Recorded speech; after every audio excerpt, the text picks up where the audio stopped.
প্রিয় দর্শক, আসসালামু আলাইকুম। জীবনের গল্পে সবাইকে স্বাগত জানাচ্ছি।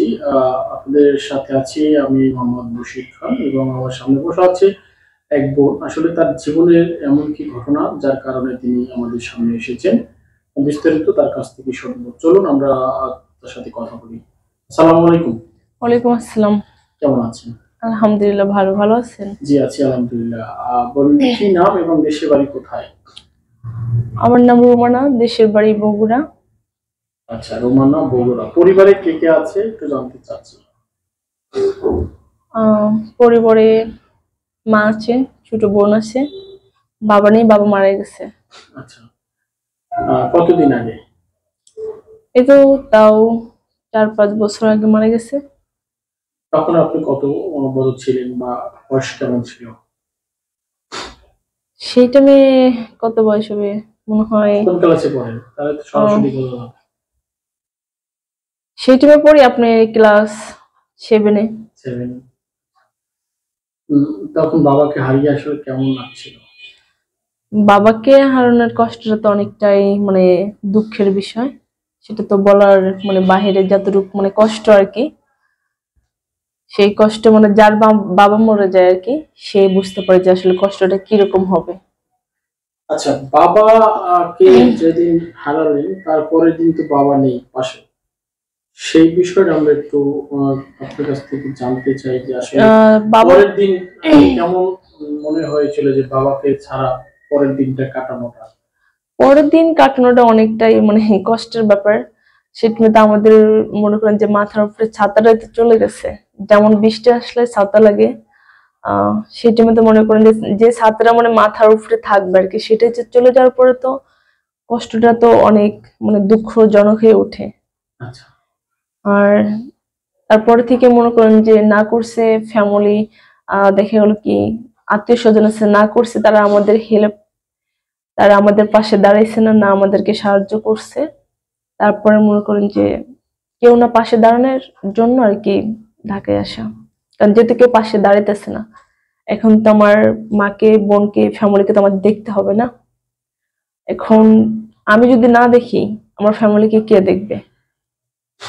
এর আচ্ছা। জন্য পরের দিন থেকে আপনারা যেন বাবাকে শূন্যতা মনে হয়েছে। খাওয়ার সময় বাবাকে পাননি, কোনো কাজের সময় বাবাকে পাননি। ওই মুহূর্তটা আসলে কেমন মনে হয়েছে যে বাবা আসবে বা বাবা নেই, এরকম কিছু মনে হয়েছে? ওই তখন তো মুহূর্তে আপনি ছোট খুব। না, ঠিক আছে, ওই মুহূর্তটা তো মনে করেন যে অনেকটাই কষ্টের ব্যাপার, এটা তো বললাম। এতটা কষ্ট যেটা বলার বাহিরে। কারণ বাবা থাকলে একটা বাবার আদর স্নেহ ভালোবাসাটাই অন্যরকম।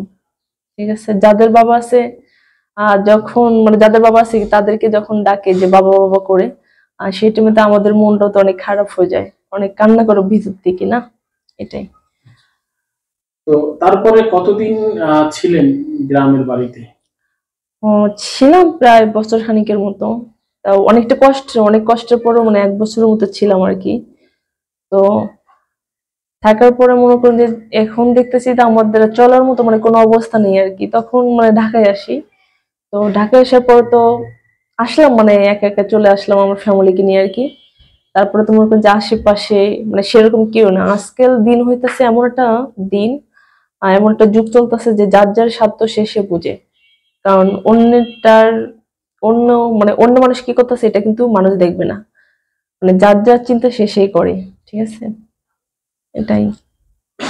তার মানে আপনি বুঝতে পারছেন যে ছোট থেকেই আপনি শিক্ষাটা পেয়েছেন যে আসলে জি হ্যাঁ, কেমন করে জীবন চালাতে হয়।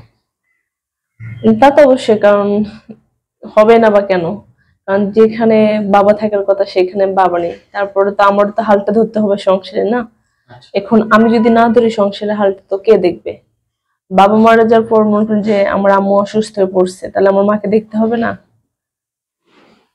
একটু জানতে চাচ্ছি যে পড়ালেখাটা আসলে কিভাবে শেষ করা হলো এই পর্যন্ত থেকে আসা? মানে তখন তো বাবা নেই। আসলে করছি অনেকটাই কষ্ট করে, টানে টুনে করতে হবে। কারণ জীবনে বাঁচতে গেলে সবকিছুরই প্রয়োজন। লেখাপড়া না করলে চোখ অন্ধ থাকবে। লেখাপড়া করতে তো হবে না, এটাই কথা। আর ঢাকা আসার পর মনে করেন যে চাকরি বাকরি নাই সেরকম। যেও কিছুদিন চাকরি করছিলাম, তারপরে আপাতত চাকরিটাই মনে করেন যে চলে গেছে, এখন বেকার অবস্থায় আছি। কি কারণে চলে গেল চাকরিটা? কি কারণ বলতে কি, এই কিছুদিন আগে যে মানে গন্ডগোলটা হলো আর কি বাংলাদেশে, আচ্ছা এর ভিতরে মনে করেন যে আমাদের অফিসটা বন্ধ করে দিয়েছে, তারপর থেকে কাজকর্ম মানে সেরকম নাই, ঠিক আছে। এই কারণে ফ্যামিলি কিনে অনেকটাই কষ্টে আছে, যেমন রুম ভাড়া বাকি পড়ে গেছে আমাদের, আচ্ছা অনেকটাই প্রবলেমে আছি। আচ্ছা। তারপর থেকে চাকরির জন্য কোথায় গিয়েছিলেন? গেছে অনেক জায়গায়, সেখানে গেলে ঘুষ লাগবে, টাকা দিতে হবে, তো টাকা দেওয়ার মতো সামর্থ্য তো আমার নেই। তাহলে আমি টাকা দিব কোথা থেকে, দিয়ে চাকরি নেবো কিভাবে? এর জন্য আর অনেক জায়গায় চেষ্টা করছি, যেখানে যাই টাকা লাগবে, টাকা দাও, 5,000 10,000, এত টাকা দেওয়ার সময় আছে বলেন? নিজেরা তো খাইতেই পারতেছি না 2 বেলা ভালোভাবে, তাহলে তাদেরকে টাকা দিয়ে চাকরি নেবো কিভাবে? আচ্ছা, তার মানে আপনার চাকরি করার ইচ্ছা? আর ইচ্ছা বলতে কি, মানে এখন তো চাকরি পাইতেছি না, এখন তো ইচ্ছা তো মানে সব তো মিটে গেছে।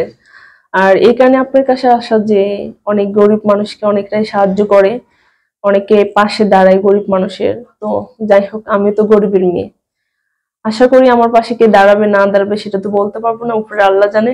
আর যার দুইটা হাত পা আছে সে কি গরিব? আর গরিব বলতে কি, শোনেন একটা কথা বলি, বড় লোকদের কাছে গেলে অনেক সময় অনেক কিছু মানে অনেক কিছুই করতে হয় আর কি, কিছু কিছু নেগেটিভ বিষয় আছে। আবার দেখেন কি, চাকরি নিতে গেলে ঘুষ দিতে হবে, ঘুষ না দিলে আবার নেগেটিভ কথা বলতে পারে, কারণ এরকমটা তো আছেই। এরকম অনেক চলতেছে, চার হাত পা থাকলে যে সে মানে কাজকর্ম করে খাইতে পারবে, এটা কিন্তু কোনো কথা না, ঠিক আছে।